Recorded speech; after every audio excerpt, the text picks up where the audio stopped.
I'm Rohin Bhatt and I'm a lawyer at the Supreme Court of India. Hi, this is Ahmed Fawaz. मेरा नाम पवित्रा है, मैं आगरा से हूँ। Hello everyone, I identify myself as a gay femboy. My pronouns are he, him and they, and my name is Yogesh Bodwani.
हाँ, मैं अपने घर में रहकर तो नहीं कर सकती थी ये सब चीज़, तो मैंने दिल्ली को आके फिर मैंने कोर्स वो अपना स्टार्ट किया।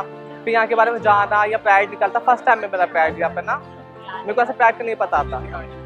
तो यहाँ पे हमारे जैसे लोग आते हैं, सब एक साथ होते हैं, यहाँ कोई किसी से कुछ नहीं बोलता, कोई कुछ भी कहे क्या है, सब एक ही उसके होते हैं ना LGBT से, इसलिए वरना हर जगह जाते कोई ना कुछ तो कुछ बोलता ही हमें। किसी फंक्शन, किसी भी शादी या कोई मार्केट में कुछ भी कह के जाओ, अलग दिखते ना, हर कोई नोटिस करता, पर यहाँ कोई नोटिस नहीं करता ना। His name is Priyanshu actually. So he used to make makeup tutorials on Instagram and give post of various kinds of videos over there. And what happened? What he's wearing, people started to bullying him on our internet, and he was such a child, so he was not able to wear. And at the last, what happened? It was such unfortunate for us. And our way with him, actually, I can personally relate with him. The reason is only because when I was also in the school, I remember that how people, like students used to bully me also in the school. How I used to talk, how I used to walk, and if I'm going out in the street at the time, they started to scream like, "You are a girl, you are this, or how you are walking, what are you doing here?" And you should to be like walk like a straight man. You are not like us. And they start to be. Sometimes they beat how you are walking only on. How you are just walk, and they started to beat on this. And when I was school actually, in any class, from nursery, if you look like third, from second to third especially, from second to third, if I look at the 12th class, I faced discrimination, bullying in every class. People used to say they don't know what they are doing actually at the time. The reason only because people are not well aware about the LGBT and their rights. If you look at yourself, you are living on a daily basis. If you feel like you are coming, nobody accepting you, not in your home, not at like outside, nowhere else. So who are gonna live here? We are here to pride. Why? Because we want like we are existing. First of all, I would really like to thank Aarti Malhotra ma'am.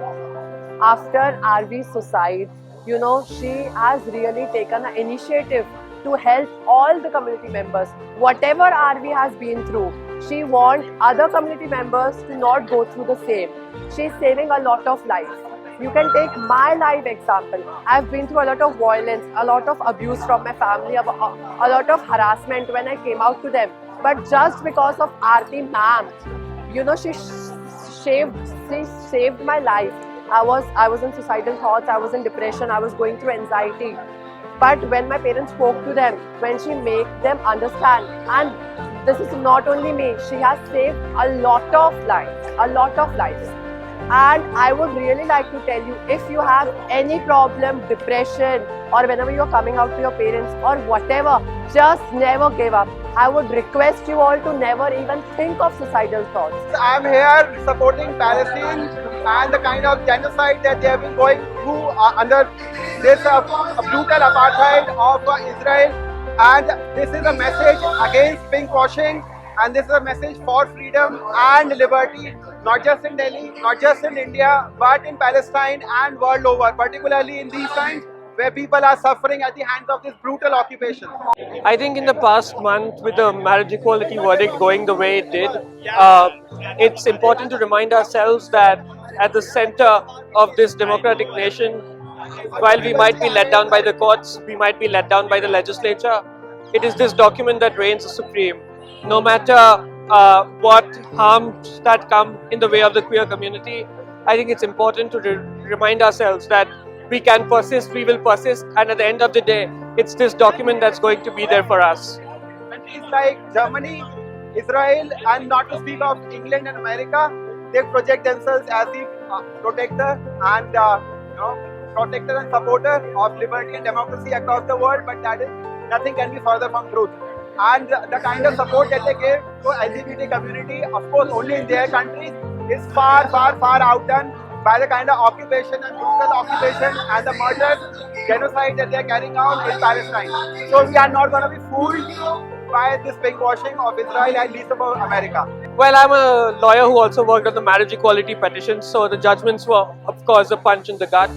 But I think it's also important to remind ourselves, because since today is also the Constitution Day, to remind ourselves that, in context of what's happening in the country broadly today, in terms of the clampdown on the civil and political rights of the broader citizenry and not just queer people, I think carrying a constitution is a symbolic way of reminding ourselves that at the end of the day, this is the document that reigns supreme and not people. I want to really give this message to all my community youngsters or queer people, all my community people who are coming out to their parents. It's not at all easy. I have been through the same. But I would request you all to tell them with the patience, because this is also a new thing for them. उनको एकदम से पता नहीं चल जाएगा. जैसे हमको अपने आप को एक्सेप्ट करने में टाइम लगा, वैसे उनको भी आपको एक्सेप्ट करने में टाइम लगेगा. And never ever give up. आप उनके बच्चे हो and they will accept. We were here, we are here, we will be here. So if you are accepting us or not accepting, doesn't matter. The matter is all about we are always here. It's on you. You want or not, but let leave us.